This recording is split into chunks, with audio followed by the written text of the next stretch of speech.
नमस्कार, आदाब, सत श्री अकाल।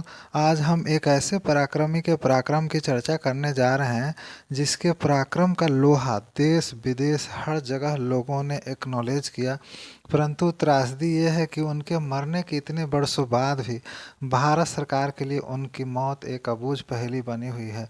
खैर, उनके आने वाली इस 125वीं जयंती पर उनके योगदान के बारे में चर्चा कर उन्हें सच्ची श्रद्धा सुमन अर्पित करने का एक प्रयास कर रहे हैं। हालांकि उनके योगदान का वर्णन इतने छोटे समय में करना बहुत मुश्किल है, फिर भी जो बहुत इम्पोर्टेंट जो अक्सर एग्जाम्स पॉइंट ऑफ व्यू से उनके योगदान के बारे में सवाल आते हैं, उस पर हम एक चर्चा कर लेते हैं।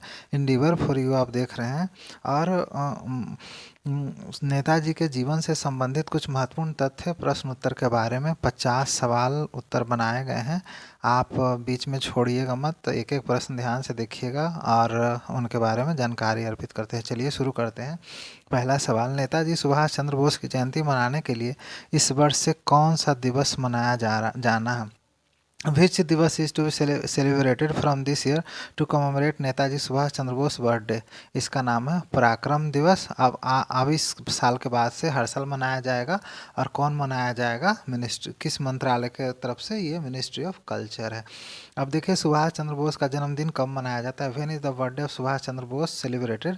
ये है 23 जनवरी 1897 को उनका जन्म हुआ था कटक उड़ीसा में। और हर साल 23 जनवरी को ही हम लोग सुभाष चंद्र बोस नेताजी का जन्मदिन मनाते हैं। देखिए, नेताजी का कौन सा जन्मदिन 23 जनवरी 2021 को पड़ता है? Which birthday of Netaji falls on 23 January 2021? ये है 125वां। उनके पिताजी का नाम है जानकी नाथ बोस, जो एक प्रसिद्ध वकील थे। और उनकी माता का नाम प्रभावती देवी थी, देवी था, जो एक धार्मिक विचार की महिला थी।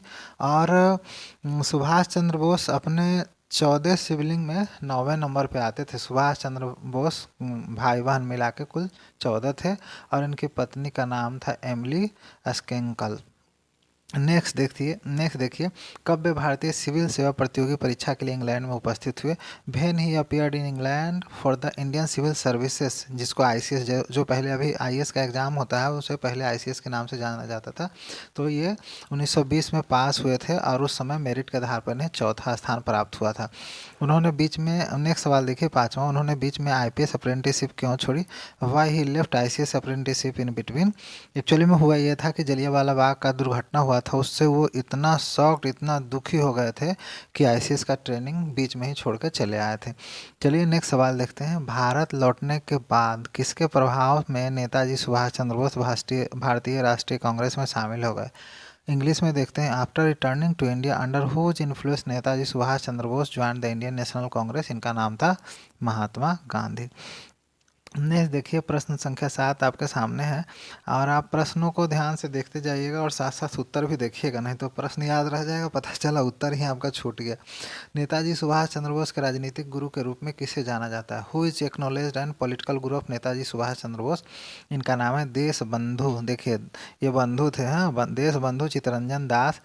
और ये गांधी जी के इंस्ट्रक्शन पे वो उनके अधीन काम करना शुरू किए थे, इसलिए उनका पॉलिटिकल गुरु नाम माना जाता है। प्रश्न संख्या 8 आपके सामने है। सुभाष चंद्र बोस किसको अपना आध्यात्मिक गुरु माना? Whom Subhash Chandra Bose regarded as a spiritual guru? इनका नाम था स्वामी विवेकानंद, जिनसे वो काफ़ी प्रभावित थे। नेक्स्ट देखिए, प्रश्न संख्या 9, सुभाष चंद्र बोस ने भारत के लिए डोमिनियन स्टेटस का विरोध क्यों किया? Why Subhash Chandra Bose oppose dominion status for India? हुआ यह था कि मोतीलाल नेहरू कमेटी बना था 1928 में, जो मांग किया था डोमिनियन स्टेटस का। लेकिन सुभाष चंद्र बोस का कहना था, और उससे जवाहरलाल नेहरू भी एग्री करते थे, कि इंडिया को पूर्ण स्वराज, कंप्लीट इंडिपेंडेंस से कम कुछ भी नहीं चाहिए, इसलिए डोमिनियन स्टेटस का दर्जा देने से सिर्फ आज़ादी नहीं मिलेगी। नेक्स्ट देखिए, प्रश्न संख्या 10 है, सुभाष चंद्र बोस ने इंडिपेंडेंस लीग की गठन की घोषणा कब की? When Subhash Chandra Bose announce the formation of independence league, ये है 1928। नेक्स्ट देखिए, सुभाष चंद्र बोस को पहली बार जेल कब हुई थी? When Subhash Chandra Bose was gelled for the first time, ये था 16 जुलाई 1921। नेक्स्ट सवाल देखते हैं, 1930 में उनकी गिरफ्तारी के बाद सुभाष चंद्र बोस कब रिहाई हुए? When Subhash Chandra Bose was release after his arrest in 1930, ये 1931 में जब क्या हो रहा था, गांधी इरविन पैक्ट साइन हुआ, और उस समय वो सत्याग्रह जो सिविल डिसोबीडियंस मूवमेंट चल रहा था, तो वो हुआ कि उसको रोका जाए और दोनों में समझौता हुआ कांग्रेस और सरकार में, ब्रिटिश सरकार में, तो उसके तहत उनको रिहा किया गया था। फिर नेक्स्ट देखिए, सुभाष चंद्र बोस ने गांधी इरविन समझौते का विरोध क्यों किया? Why Subhash Chandra Bose protested against the Gandhi Irwin pact. इसमें सुभाष चंद्र बोस नहीं चाहते थे कि जो सविनय अवज्ञा आंदोलन चल रहा है उसे रोका जाए, और सबसे बड़ी बात आप ये मार्क कीजिएगा कि जब जब गांधी जी के नीतियों का चर्चा हो, उसमें से सबसे बड़ा डिमेरिट गांधी जी का ये रहा था कि भगत सिंह, राजगुरु और सुखदेव की फांसी वो नहीं रुकवा पाए थे, जिसके वजह से उनका काफ़ी विरोध का सामना भी करना पड़ा था। नेक्स्ट सवाल देखते हैं, सुभाष चंद्र बोस ने भारतीय राष्ट्रीय कांग्रेस के 1928 के कलकत्ता अधिवेशन के दौरान वॉलंटियर्स का एक ग्रुप बनाया, उसका नाम क्या था? Subhash Chandra Bose organized a group of volunteers during the 1928 Kolkata session of Indian national Congress, what was its name? वो था बंगाल वॉलंटियर्स। फिर देखिए, इसी से संबंधित दोबारा सवाल है, बंगाल के वॉलंटियर्स द्वारा मुख्य रूप से बंगाल में विभिन्न जेलों में पुलिस दमन के खिलाफ विरोध करने के लिए 1930 के दशक की शुरुआत में चलाया गया ऑपरेशन का नाम क्या था? देखिए, ये बंगाल वॉलंटियर्स का मकसद क्या था, आप ये समझिए कि सुभाष चंद्र बोस एकाएक रातों रात नेता नहीं बन गए। उनका कद इतना ऊंचा हो गया था कि बड़े बड़े कांग्रेस के नेता उनके सामने खड़े होने से एक बार सोचते थे कि इसके सामने हम खड़ा होंगे तो कहीं ये ऊंचा ना दिख जाए। तो ये छोटे छोटे स्तर पे बड़े बड़े काम चलता था, वो सब आप देखते जाइए। What was the name of operation started by Bengal volunteers in early 1930 primarily to protest against the police repression in different jails in Bengal? देखिए, पुलिस का दमन बंगाल के अलग अलग जेल में होता था, तो इसका नाम था ऑपरेशन फ्रीडम। अब नेक्स्ट देखिए, ये जो सवाल है आपके सामने, 1921 में क्रिसमस के दिन सुभाष चंद्र बोस को क्यों गिरफ्तार किया गया था? Why was Subhash Chandra Bose arrested on Christmas day in 1921?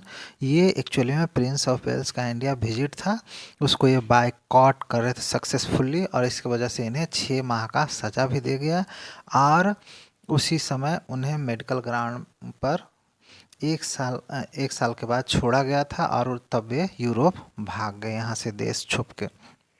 Next देखिए, सुभाष चंद्र बोस को हरिपुरा कांग्रेस सत्र का अध्यक्ष कब चुना गया? When Subhash Chandra Bose was elected president of Haripura Congress session. आप ऐसे भी इस सवाल को पूछ सकते हैं कि सुभाष चंद्र बोस को जब 1938 में कांग्रेस का अध्यक्ष चुना गया था, वो सेशन कहाँ हुआ? या फिर सुभाष चंद्र बोस किस किस कांग्रेस के सत्र का अध्यक्षता किए थे? तो चलिए, 1938 सवाल का आंसर हो गया। और देखिए, सबसे महत्वपूर्ण ये भी सवाल है जो आपके सामने है, क्वेश्चन नंबर 18 के रूप में, राष्ट्रीय योजना समिति, जिसको नेशनल प्लानिंग प्लानिंग कमेटी बोलते हैं। जैसे पंचवर्षीय योजना का शुरुआत का के बारे में आप जब भी सोचेंगे तो नेशनल प्लानिंग कमेटी से ही इसका ओरिजिन हुआ था, जो कांग्रेस के सेशन, ये भी कभी कभी परीक्षा में पूछा जाता है कि नेशनल प्लानिंग कमेटी जो योजना आयोग का पूर्व का संस्था था, उसका गठन किसकी अध्यक्षता में या किस वर्ष हुआ? तो ये देखिए, 3-4 सवालों का एक साथ इसमें मिश्रण है, अलग अलग ढंग से पूछा जा सकता है, आप इसे ध्यान दें, सवाल नहीं छूटेंगे। तो राष्ट्रीय योजना समिति की स्थापना कब की गई थी? वे national planning committee was set up, ये था 1938 में, जब सुभाष चंद्र बोस कांग्रेस के अध्यक्ष थे। ठीक है, और नेक्स्ट देखिए, 1939 में सुभाष चंद्र बोस किसको हराकर कांग्रेस के अध्यक्ष के रूप में फिर से चुने गए? अब देखिए, in 1939 Subhash Chandra Bose was reelected as president of Congress defeating होम। देखिए, आपको ये पता है, देखिए इसमें एक सवाल सीधे इंक्लूडेड है कि त्रिपुरी कांग्रेस और हरिपुरा कांग्रेस, 2 जगह ये अध्यक्ष चुने गए थे 1938 और 1939 में। तो ये तो पता हो गया कि 2 बार सुभाष चंद्र बोस कांग्रेस के अध्यक्ष चुने गए थे, ये सवाल ध्यान में आ गया। अब देखिए, एक्चुअली में किसको हरा के ये अध्यक्ष बने थे? तो उसका नाम क्या था? उसका नाम था डॉक्टर पट्टाभी सीतारामैया, और ये त्रिपुरी में हुआ था। और देखिए, सबसे बड़ा बात ये है कि महात्मा गांधी, कांग्रेस वर्किंग कमेटी, सबों ने उन्हें अपोज किया कि ये गरम दल का लोग कांग्रेस का अध्यक्ष ना बने, है ना। और भी बहुत सारे डिफरेंसेस थे दोनों में, लेकिन इसके बाद भी सुभाष चंद्र बोस जीत गए। नेक्स्ट देखिए, उनके इस्तीफे के बाद सुभाष चंद्र बोस ने किस समूह का गठन किया? आफ्टर हिज रेजिग्नेशन, जब वो 1939 में कांग्रेस के अध्यक्ष पद से त्याग पत्र दिया, तो उन्होंने एक ग्रुप बनाया, है ना। Subhash Chandra Bose form which group? इनका नाम था फॉरवर्ड ब्लॉक। और इसमें फॉरवर्ड ब्लॉक में देखिए, नाम से ही समझिए, फॉरवर्ड मतलब ये बोल रहे थे ना कि 6 महीना के अंदर ब्रिटिश सरकार को टाइम दिया कि 6 महीना के अंदर इंडिया को शासन हैंड ओवर करो, नहीं तो द्वितीय विश्व युद्ध के समय वार हो जाएगा, रिवोल्ट कर देंगे, मतलब द्वितीय विश्व युद्ध के समय भारतीय लोग विद्रोह कर देंगे। और इसी थी में इन्होंने कांग्रेस के अध्यक्ष पद से रिजाइन दे दिया। जय हिंद, जो आज एक लोकप्रिय भारतीय मंत्र बन गया का नारा किसने दिया? हु क्रिएटेड, देखिए यहाँ पे थोड़ा सा हो गया है, आप समझ जाएंगे ये। who created the slogan Jai Hind, which has become a popular chant today? ये नेताजी सुभाष चंद्र बोस है। नेक्स्ट सवाल देखिए आप, प्रश्न संख्या 22 आप देख रहे हैं, सुभाष चंद्र बोस ने किस अखबार का संपादन किया? देखिए, ये सोशली कितना एक्टिव थे, देश के बारे में कितना सोचते थे, लेकिन उस समय संवाद का, अभी जैसे मोबाइल में आप बैठ के वीडियो देख रहे हैं, या बैठ के टीवी देख रहे हैं, या कहीं भी बैठ गए मोबाइल चालू कर लिए, लाइव स्ट्रीमिंग देख लिए कि देश में क्या हो रहा है। लेकिन उस समय मैसेज पहुंचाने का सिर्फ एक ही साधन था, अखबार, प्रिंट मीडिया। तो नेताजी सुभाष चंद्र बोस ने अखबार का भी संपादन किया था। नेताजी सुभाष चंद्र बोस एडिटेड विच न्यूज़पेपर? इसका नाम था फॉरवर्ड। जैसे देखिए, याद रखिएगा, फॉरवर्ड ब्लॉक, फॉरवर्ड अखबार, ठीक है। तो एक्चुअली में हुआ ये था कि इनके जो चित्तरंजन दास थे, अभी तो इनके बारे में चर्चा ऑलरेडी हम कर चुके हैं कि चित्तरंजन दास के अंडर ये काम 1921 में कर रहे थे। उसी समय ये चित्तरंजन दास का अखबार था जिसको ये एडिट किए थे, एडिटर थे, ठीक है। उसी से संबंधित देखिए 23rd क्वेश्चन आपके सामने है। फॉरवर्ड के बाद नेताजी ने अपना अखबार शुरू किया, उसका नाम क्या था? After forward Netaji started his own news paper, what was its name? इसका नाम था स्वराज। अब देखिए, स्वराज लेके रहेंगे, स्वराज, ठीक है। तो नेक्स्ट सवाल 24 देख रहे हैं, किस वर्ष में सुभाष चंद्र बोस को अखिल भारतीय युवा कांग्रेस का अध्यक्ष और बंगाल राज्य कांग्रेस का सचिव चुना गया? In which year Subhash Chandra Bose was elected the president of All India Youth Congress and also the secretary of Bengal State Congress? ये साल का नाम था, साल था 1923। नेक्स्ट सवाल देखिए, कब नेताजी सुभाष चंद्र बोस कलकत्ता के मेयर बन गए थे? हम देखिए पॉपुलैरिटी, तब भी उन्हें जेल हुई थी। When Netaji Subhash Chandra Bose become as mayor of Calcutta even as he was jailed? तो ये वर्ष कौन सा था? 1930 था। और किस संस्था को बनाने के लिए सुभाष चंद्र बोस ने यूरोप में कई भारतीय स्वतंत्रता सेनानियों को मुक्त कराया? Subhash Chandra Bose freed several Indian freedom fighters in Europe to form which organization? इसका नाम था मुक्ति सेना। देखिए, ऐसे समझिए, यूरोप में मुक्त कराया तो हो था किस लिए? मुक्ति सेना, बोलते हैं ना, मुक्ति सेना। नेक्स्ट देखिए 27th क्वेश्चन है, आज़ाद हिंद फौज का गठन किस वर्ष किया गया था? इन which year the Azad Hind फौज वाज फॉर्म्ड? ये था 1941। कहाँ हुआ था? बर्लिन में। और ये जो फौज पूरा बना था, ये कैसे बना था? Indian prisoners of bar, POW short में बोलते हैं, यूरोप और नॉर्थ अफ्रीका में जो था उससे मिलके ये बना था। सोचिए, पूरा देश से बाहर इतने सारे लोगों को इकट्ठा करके और पूरा 40,000 का करीब करीब फोर्स बना लिए थे। सोचिए, आज के युग में ये आप सोच सकते हैं कि कोई इंडिया का आदमी बाहर जाके विदेश में पूरा फौज खड़ा कर ले और ब्रिटिश इंडिया पे आके हमला कर दे कुछ पार्ट में। चलिए आगे देखते चलते हैं, कब सुभाष चंद्र बोस आज़ाद हिंद फौज के कमांडिंग ऑफिसर बने? When Subhash Chandra Bose become commanding officer from Azad Hind Fauj? ये था 1943। नेक्स्ट सवाल है आपके सामने 29। सुभाष चंद्र बोस ने किस वर्ष में अपना प्रसिद्ध संवाद तुम मुझे खून दो मैं तुम्हें आज़ादी दूंगा? देखिए, ये सबको पता है, इसलिए मैंने ये सवाल को थोड़ा सा एक जानकारी और बढ़ाने के लिए बना दिया कि तुम मुझे खून दो मैं तुम्हें आज़ादी दूंगा। ये सबको पता है, ये सुभाष चंद्र बोस का ये है स्लोगन है। In which year Subhash Chandra Bose give the famous dialogue तुम मुझे खून दो मैं तुम्हें आज़ादी दूंगा? Give me blood I will give you freedom. ये था सितंबर 1944 के बारे में। और जैसे ही ये संवाद इन्होंने स्लोगन लॉन्च किया, ये पूरा देशभक्ति का एक नया वेव पूरा देश में फैल गया। नेक्स्ट सवाल देखते हैं हम। सुभाष चंद्र बोस ने आज़ाद हिंद की अस्थायी सरकार कब स्थापित की? आज़ाद हिंद का अस्थायी provisional government, when Subhash Chandra Bose established a provisional government of Azad Hind, ये था 1944 में। और बोले थे दिल्ली चलो, मतलब दिल्ली सीट ऑफ पावर था, वहाँ जाके राज करना था, अंग्रेजों को भगाना था। 31वां सवाल आपके सामने है। कब सुभाष चंद्र बोस कलकत्ता में अपने घर से गायब हो गए और जर्मनी पहुंच गए? When Subhash Chandra Bose disappeared from India from his home in Calcutta and Germany, ये था जनवरी 1941। वो जर्मनी अफगानिस्तान होके पहुंच गए। देखिए, अगर आपको ये वीडियो रियली में लग रहा है कि सुभाष चंद्र बोस के बारे में कुछ जानकारी पहुंचा रहा है, तो you may like share and subscribe, और वीडियो पूरा देखते जाइए। कुछ न कुछ जानकारी आपको सुभाष चंद्र बोस से संबंधित बढ़ता ही जाएगा। इस तरह से प्रश्नों को बनाया गया है कि आपको कुछ खास जानकारी नेताजी के बारे में हासिल हो। चलिए, 32वां सवाल आप देख रहे हैं। कब सुभाष चंद्र बोस ने रेडियो बर्लिन से अपने नियमित प्रसारण शुरू किए, जिससे भारत में ज़बरदस्त उत्साह था? देखिए, अब यहाँ से फौज बनाया, अब देखिए बर्लिन में जाके ये रेडियो चलाने लगे। एक तो प्रसारण का, संवाद के कम्युनिकेशन का साधन अखबार था, तो उन्होंने एक एडिट किया, एक खुद का चलाया, फॉरवर्ड और स्वराज। अब देखिए बर्लिन में जाके वो रेडियो से प्रसारण शुरू कर दिए। इनका व्यक्तित्व का परीक्षा आप इससे ही लगा सकते हैं, असेसमेंट कर सकते हैं। When Subhash Chandra Bose started his regular broadcast from Radio Berlin, which aroused tremendous enthusiasm in India, ये था जनवरी 1942। अब जो आपके सामने सवाल है, देखिए सवाल थोड़ा लंबा है, जानकारी भी उसमें उतना ही ज़्यादा है। एक सवाल है, दो तीन सवाल उसके अंदर मिला हुआ है। आप ध्यान से पढ़ेंगे, एक एक सवाल के बारे में जानकारी होते जाएगा। कब नेताजी ने रास बिहारी बोस से पूर्वी एशिया में भारतीय स्वतंत्रता आंदोलन का कार्यभार संभाला? मतलब भारतीय स्वतंत्रता आंदोलन का कार्यभार संभाला, और मुख्य रूप से युद्ध के भारतीय कैदियों में शामिल आज़ाद हिंद फौज का गठन किया।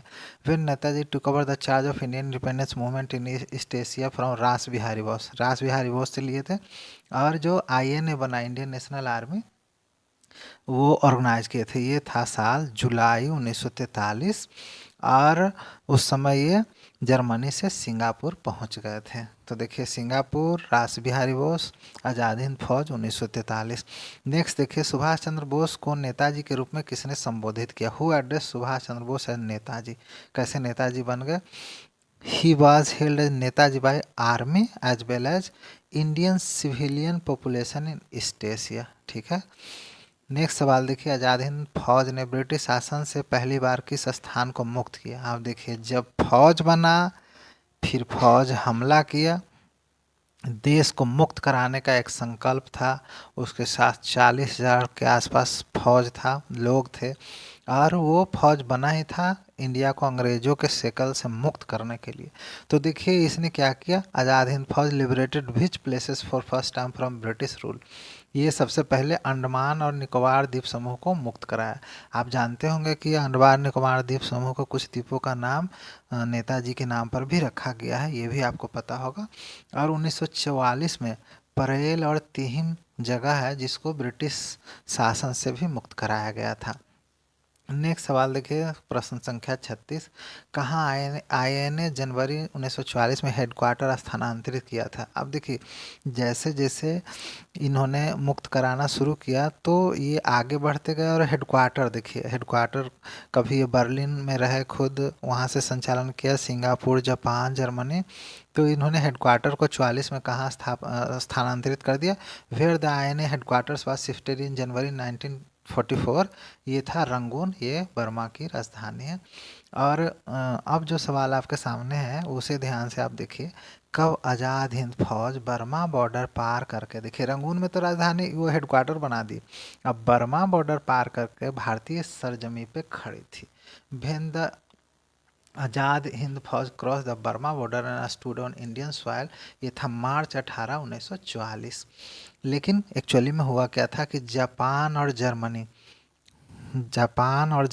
द्वितीय विश्व युद्ध में हार गया, और जैसे ही हारा तो इनका बेस वही सब देश था। इसी वजह से आज़ाद हिंद फौज को वापस जाना पड़ा, और जिसके वजह से ये अपना ऑब्जेक्टिव पाने में उतना सफल नहीं हो पाया। सफल तो हुआ, लेकिन उतना सफल नहीं हुआ जिस उद्देश्य से इसका गठन किया गया था। नेक्स्ट सवाल देखिए, जर्मनी में किसकी मदद से नेताजी ने आज़ाद हिंद रेडियो की शुरुआत की? देखिए अभी पता ही होगा कि बर्लिन में ये भाषा रेडियो संचालित करते थे। तो in Germany with whose help Netaji started Azad Hind radio.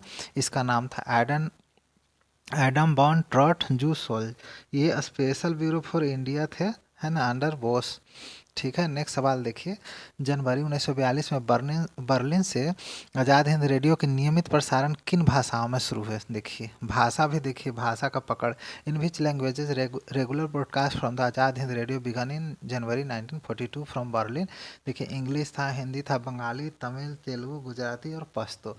इतने सारे भाषा आप ऐसे समझ सकते हैं कि इन भाषाओं को इंक्लूड करने का उद्देश्य सिर्फ इतना था कि हर भारतीय, चाहे वो साउथ इंडिया का हो चाहे नॉर्थ इंडिया का हो, हिंदी समझता हो या इंग्लिश समझता हो, तेलुगु जाने या गुजराती जाने, हर लोग को भारत के आज़ाद हिंद रेडियो से बर्लिन के आज़ाद हिंद रेडियो से प्रसारित होने वाले नेताजी के भारत के क्रांतिकारी यों का संबोधन हर लोग को पहुंचता था, बताया जाता था कि क्या चल रहा है इंडिया में, क्या होना चाहिए।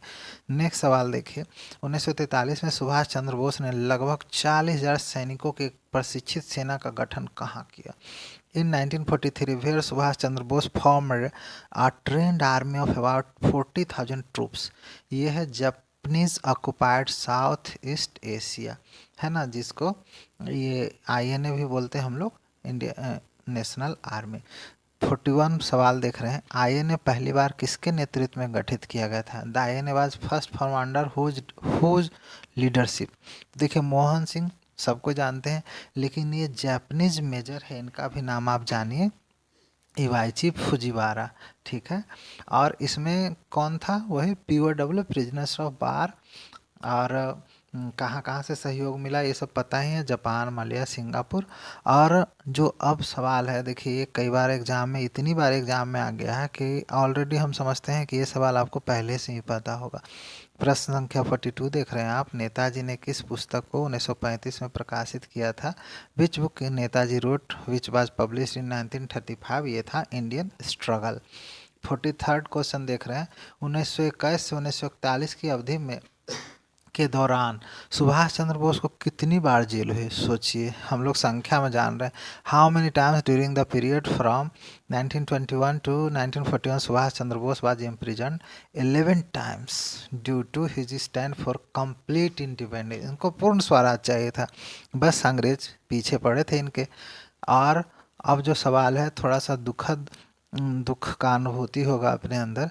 कब संभवतः सुभाष चंद्र बोस ताइवान पर एक हवाई दुर्घटना में मारे गए थे? व्हेन पॉसिबली, देखिए यही वर्ड है, possibly for India, Subhash Chandra Bose was reportedly killed in an air crash over Taiwan, जिसको फॉर्मोसा द्वीप बोलते हैं, ऑन अगस्त 18, 1945।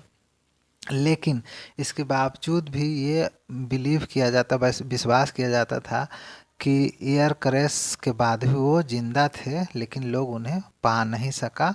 और जो जापान का डोमाई न्यूज एजेंसी था, ये बताया था कि नेताजी सुभाष चंद्र बोस 18 अगस्त के प्लेन क्रैश में Japanese control Matsuyama military airport in Taihoku now Taiwan में मर गए थे।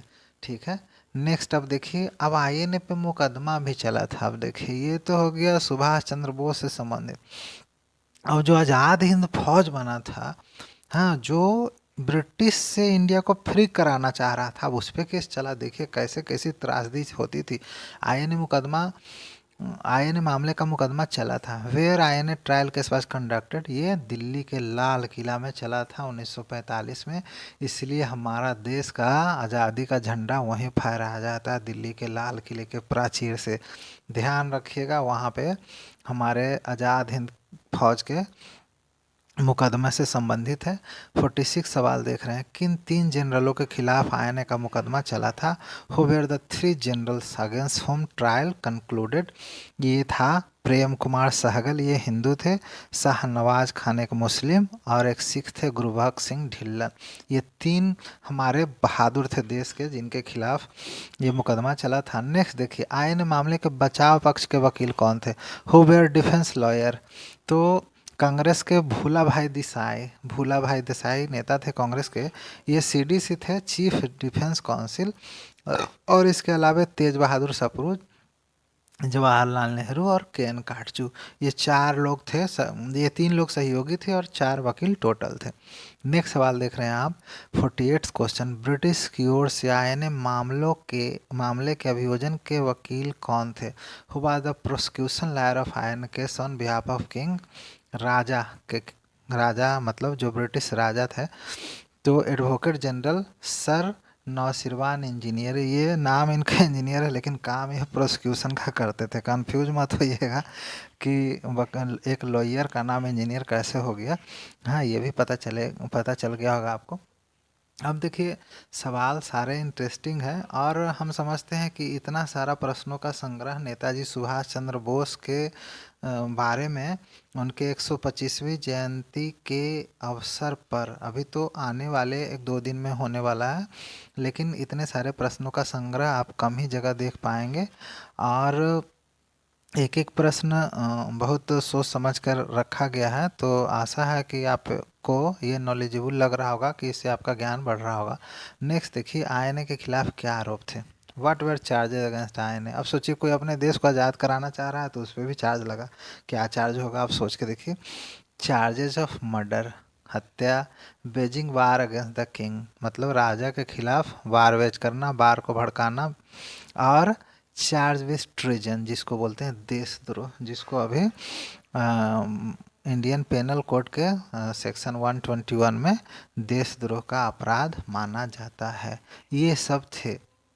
अब देखिए, नेताजी की मृत्यु के कारणों की जांच के लिए और उससे संबंधित अब तक कौन कौन समिति का गठन किया गया? Name the committees appointed to investigate the cause of death और related to Netaji till now.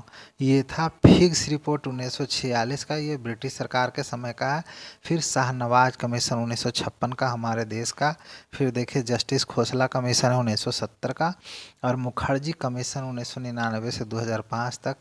और लास्ट में कैबिनेट सेक्रेटरीज कमेटी 2015 में बना, जिसके बाद उन सुभाष चंद्र बोस से संबंधित सारे पेपर्स को, उनके मृत्यु से संबंधित पेपर को डिक्लासिफाई किया कि अब कोई भी आरटीआई में निकाल सकता है, उसे प्राप्त कर सकता है और उनके मृत्यु के कारणों के बारे में जानकारी ले सकता है। तो ये रहा नेताजी सुभाष चंद्र बोस से संबंधित 50 महत्वपूर्ण प्रश्न। आशा है आप इसे ज़रूर एंजॉय किए होंगे, कुछ जानकारी ज़रूर मिला होगा। और अगर ये वीडियो बिल्कुल आपको पसंद आया तो लाइक शेयर एंड सब्सक्राइब ज़रूर करेंगे। Thanks for being with us.